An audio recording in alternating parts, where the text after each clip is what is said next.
The siege of Valenprime had lasted 6 months. 12 alien species, unified under the banner of the Free Worlds Coalition, desperately held the line against the Cretherac swarm, a hive-mind species that consumed everything in its path. The Coalition was losing. Fleet Commander Zexlar watched another defensive platform explode on his tactical display.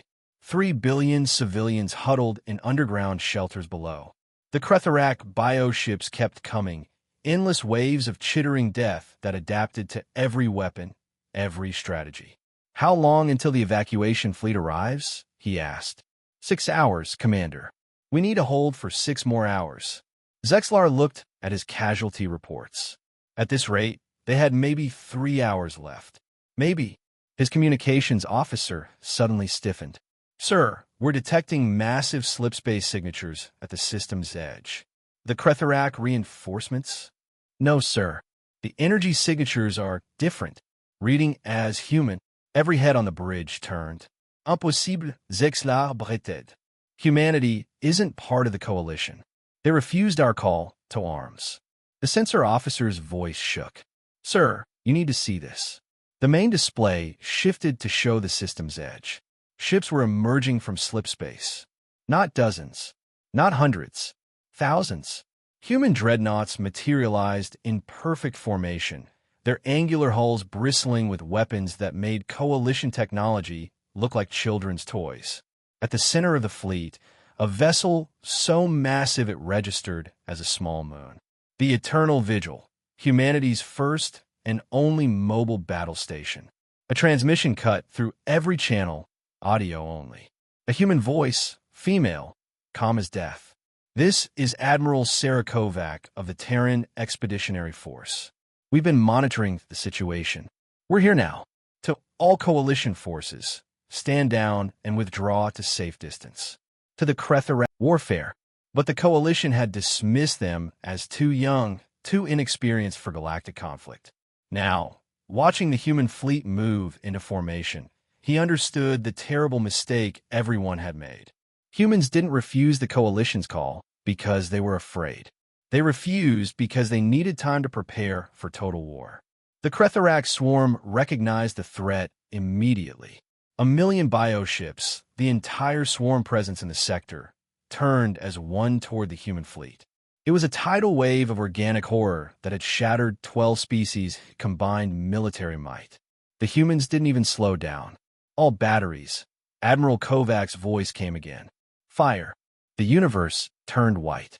Zexlar's sensors temporarily overloaded. When they reset, he couldn't process what he was seeing.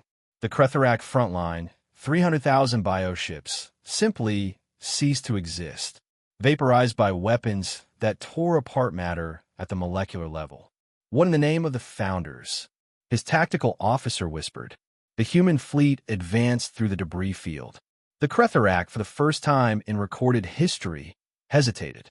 Their hive-mind intelligence, which had conquered 40 systems, was experiencing something new. Fear. The battle lasted 47 minutes. When it ended, the Cretherac swarm had lost 93% of its forces in the Valen sector. The survivors fled into deep space, broadcasting a retreat signal that rippled across their entire species. Admiral Kovac's face appeared on every Coalition ship's display. She looked tired, sad even. "Commander Zexlar, your people fought bravely.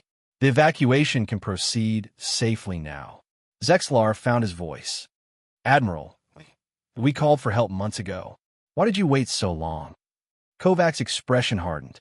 "Because when humanity goes to war, Commander, we don't go to skirmish. We don't go to negotiate. We don't go to posture.